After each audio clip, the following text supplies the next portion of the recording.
Ahora sí, la rama de la biología que se encarga del estudio de las células se llama citología. Hay que recordar, la rama de la biología que se encarga del estudio de las células se llama citología. Ahora, cuando nosotros hablamos de célula, debemos recordar a este personaje. Él es Robert Hooke.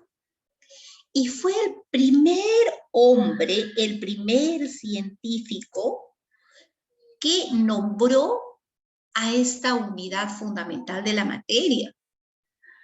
Robert Hooke, hacia 1600, cortó una lámina de corcho y en ella pudo observar pequeñas estructuras a manera de una redecilla. Para ese entonces, Robert Hooke tenía un microscopio. Desde luego, este microscopio era muy, pero muy simple. Para ese entonces, pues todavía no se habían realizado muchos de los estudios que el día de hoy conocemos. Entonces, él, a observar esta lámina de corcho, muy sorprendido, le llama celdillas. Y de ahí, pues, deriva el nombre de células. A través del tiempo, y después del estudio hecho pues, por Robert Hooke, esta es la vista microscópica que ve Robert Hooke, aparecieron nuevos científicos. Uno de ellos fue Leeuwenhoek. Y Leeuwenhoek ya no solo observa un corcho, sino puede observar glóbulos rojos, espermatozoides, bacterias y otros organismos. Entonces, los primeros que observaron a una célula, desde luego, en ese entonces, el aparato que utilizaban para observar esta estructura era un aparato muy rudimentario, que solo permitía aumentar a estos seres en 10 veces, en 40 veces, pero para su época resultaban conocimientos muy trascendentales.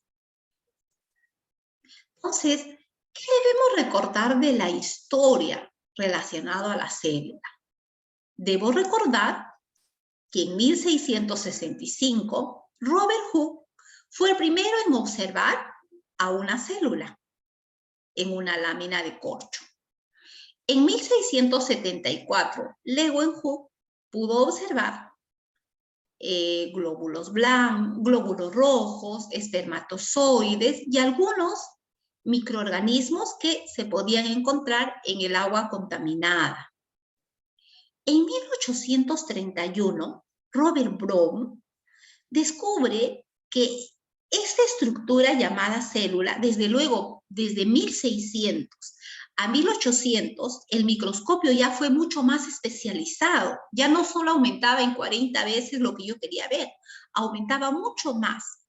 Entonces, para ello, ya se observa a la célula como una estructura más amplificada y en la parte central se encuentra una estructura que tenía características muy llamativas.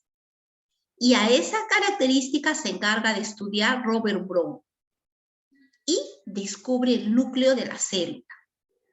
Hacia 1838 se descubre pues la parte que rodea al núcleo y esa parte que rodea es el citoplasma. ¿Y quién se encarga de estudiar? Purkinje. Pero en este mismo año, Schelde y Schwann, que era un botánico y un zoólogo, independientemente describen a una célula vegetal y a una célula animal.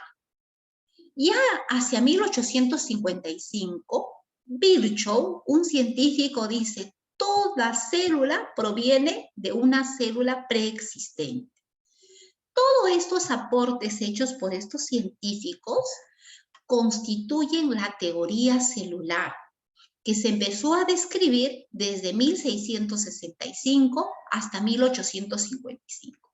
Debemos entender que los conocimientos publicados y que se tienen en cuenta de este tiempo son muy escasos, pero muy sorprendentes, debido a que la tecnología no era lo característico en este tiempo, ¿ya? Siempre cuando se habla de células se hace mención de estos personajes. Ahora, va pasando a nuestro tema. ¿Qué es la célula? La célula es la unidad fundamental de la materia viva. Es la unidad estructural porque constituye todas las formas que tienen los seres vivos. Es funcional porque está relacionado con todas las funciones que cumplen los seres vivos. Por eso se dice fisiológica. Es hereditaria porque contiene el material genético de todo ser vivo. El material que será transmitido de generación en generación. Entonces, la célula es la unidad fundamental de la materia viva. Es morfológica, es fisiológica y es genética. ¿Por qué morfológica? Porque constituye la estructura de un ser vivo. Es fisiológica porque cumple las funciones que cumple un ser vivo y es genética porque contiene el material genético de todo ser vivo y que será transmitido de generación en generación. De acuerdo a la antigüedad, la célula se clasifica en dos. La célula procariota. Se dice que la célula procariota es la célula primitiva, es la que primera apareció dentro de nuestro planeta, a lo largo de la evolución, desde luego. ¿Y qué se habla de esta célula procariota? Se dice que es una célula que no tiene membrana nuclear. Todo su contenido nuclear está disperso en el citoplasma. Antiguamente se decía, esta célula no tiene núcleo, pero sí tiene núcleo. Lo que pasa es que no está delimitado por una membrana nuclear. ¿En qué tipo de organismos encontramos estas células? En los organismos del reino Monera, es decir, en las bacterias. ¿Ya? El otro grupo de células vienen a ser las células eucariotas. Las células eucariotas son las células más evolucionadas. ¿A quiénes constituyen? A los animales, a las plantas, a los hongos y a los protozoarios, incluyendo las algas. ¿Qué es lo característico en ellos? Su núcleo está delimitado por una membrana nuclear. Su núcleo está delimitado por una membrana nuclear. Y dependiendo de en qué organismo se encuentra, puede ser una célula de tipo animal o una célula de tipo vegetal. Ellas tienen características muy diferentes que luego te voy a explicar. ¿Ya? Entonces, para resumir, la célula es la unidad fundamental de la materia viva. Es fisiológica, es morfológica y es genética. Se clasifica en dos. Las procariotas son células menos evolucionadas. No tienen membrana nuclear, sí tienen núcleo, lo que no tienen es membrana nuclear. Y se encuentra en las bacterias. Luego, las células eucariotas son células más evolucionadas. Sí tienen membrana nuclear, están presentes en plantas, vegetales, hongos y protozoarios. ¿Qué es lo característico en ello? Que su núcleo está delimitado por una membrana. Ahora, esta célula va a tener partes fundamentales. Hay que estudiarlos. Uno de ellos es, primero es la envoltura. La envoltura es una estructura que va a rodear externamente a una célula. Luego viene la membrana celular, el citoplasma y el núcleo. Entonces, digamos, una célula tiene 4 partes fundamentales. De afuera hacia adentro. La envoltura, la membrana, el citoplasma y el núcleo. Mira, la envoltura puede ser de 2 tipos. Si se habla de una célula animal, tiene como envoltura al glucocálix. Ahí está, mira. Estas cositas como antenitas de color celeste que están por fuera de la célula se llaman glucocálix. ¿Y para qué le sirve a la célula? Le sirve para recepcionar señales y le sirve para reconocimiento celular. ¿En qué tipo de células es importante el glucocálix? Es importante, por ejemplo, en el caso del óvulo y el espermatozoide durante la fecundación. Tú debes haber escuchado que dice, una vez que el espermatozoide ingresa al organismo de la mujer, empieza a viajar desmedidamente. Viaja, viaja, viaja, viaja y llega hasta las trompas uterinas de la mujer. Y ahí busca encontrarse con el óvulo. Pero ¿cómo la encuentra? ¿Acaso el óvulo está con su cartelito diciendo acaso yo? O digamos en todo caso que ese cartelito que tiene el óvulo para decir yo, elígeme a mí, viene a ser el glucocálix. Pero el glucocálix no es una cosa física, sino es una sustancia química. ¿Y qué sustancia química es? Es un oligosacárido. Entonces, gracias a esas antenitas, ambos se identifican y se fecundan para dar origen a un nuevo ser. Entonces, el glucocálix es una envoltura que rodea externamente a las células animales. Aquí tú los vas a ver y cuando vemos en las otras imágenes también. Pero esas solamente están en las células vegetales, en las células animales. En las células vegetales, ¿qué envoltura hay? En las células vegetales, la envoltura se llama pared celular. Químicamente, ¿de qué está hecho la pared celular? Está hecho de celulosa. ¿Y qué le da esta pared celular a la célula vegetal? Le brinda protección, rigidez y le da forma a la célula vegetal. Cada vez que tú veas una célula vegetal, tú vas a ver que la célula vegetal tiene forma geométrica, una forma definida. ¿Y a qué se debe la forma geométrica de la célula vegetal?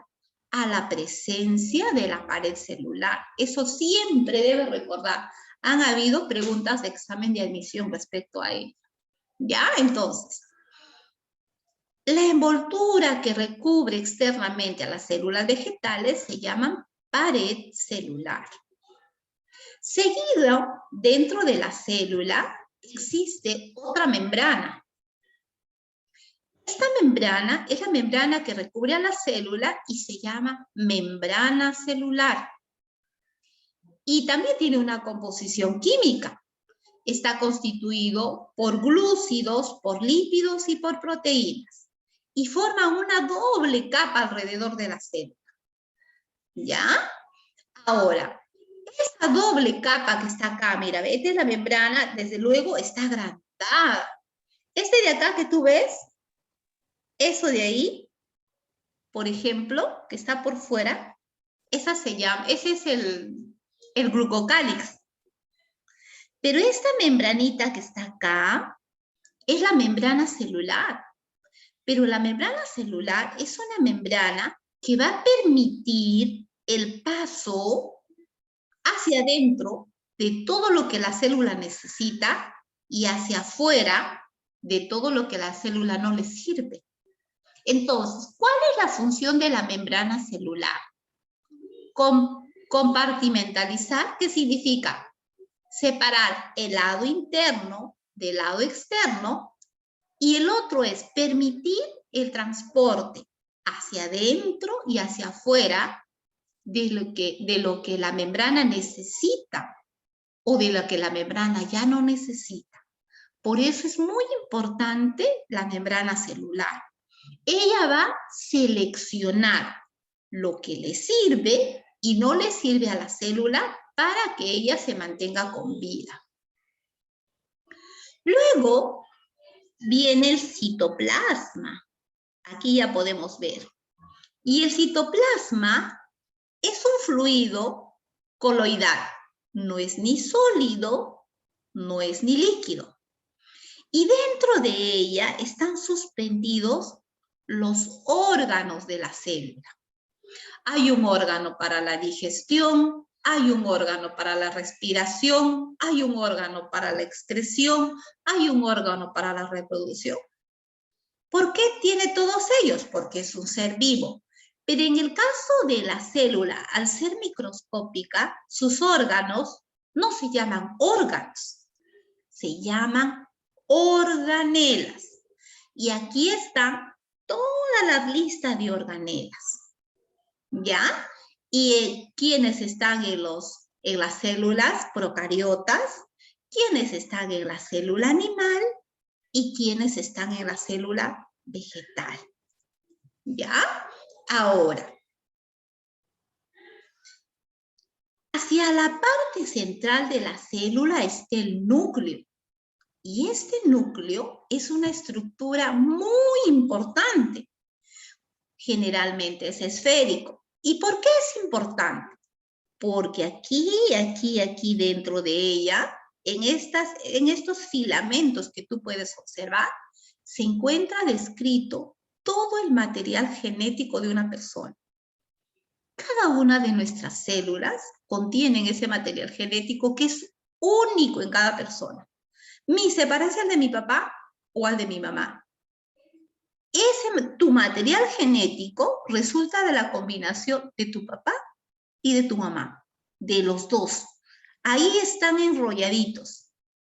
Y el día que tú tengas descendencia, ese núcleo de la célula será una porción tuya y otra porción de la pareja que tú elijas. Y así, de generación en generación. ¿Ya? Ahora, este núcleo es el cerebro de la célula. Este núcleo es el encargado de procesar toda la información dentro de la materia viva. ¿Ya? Es muy importante. ¿Ya? Entonces, para resumir y pasar a otra cosa y que yo espero que usted me esté entendiendo, vamos a regresar acá. La célula es la unidad fundamental. Es morfológica, es fisiológica, es genética. Por su evolución es procariota. No tiene membrana nuclear. O puede ser eucariota, que sí tiene membrana nuclear, que es mucho más evolucionada y que ya está en animales, en vegetales, en hongos y en protozoarios. Puede ser célula animal o puede ser célula vegetal. Esta unidad fundamental tiene 4 partes fundamentales. Una envoltura nuclear, que es una zona que rodea externamente a la célula. En el caso de las células animales, permiten el reconocimiento, identificación de la célula. Se llama glucocáliz. En el caso de las células vegetales, la pared celular, que le da la forma, la rigidez, le da protección a la célula. Solo está en vegetales. Por eso hace que las células vegetales tengan forma geométrica. La siguiente estructura es la membrana citoplasmática o membrana celular, la que rodea a la célula. Químicamente está formada por glúcidos, lípidos y proteínas, por eso es glipolipopolisacáridos. Es una membrana selectiva, permeable, que solo deja pasar lo que la célula requiere y expulsa lo que la célula no requiere. La función de la membrana celular es dividir parte interna y parte externa y permitir el paso de las sustancias que requiere la célula. El citoplasma es la parte coloidal que rodea la célula. Principalmente está constituido de agua y dentro de ella están suspendidas las organelas de la célula. Y si hacíamos una analogía, las organelas de la célula es lo mismo que decir los órganos y los sistemas en las estructuras mucho más adultas. Ahora, el núcleo tiene una parte central, es la parte central de la célula, y podríamos decir que es la parte fundamental, es el cerebro, es el motor de esta unidad, ¿ya? Entonces, hasta ahí yo espero que usted haya comprendido, ¿ya?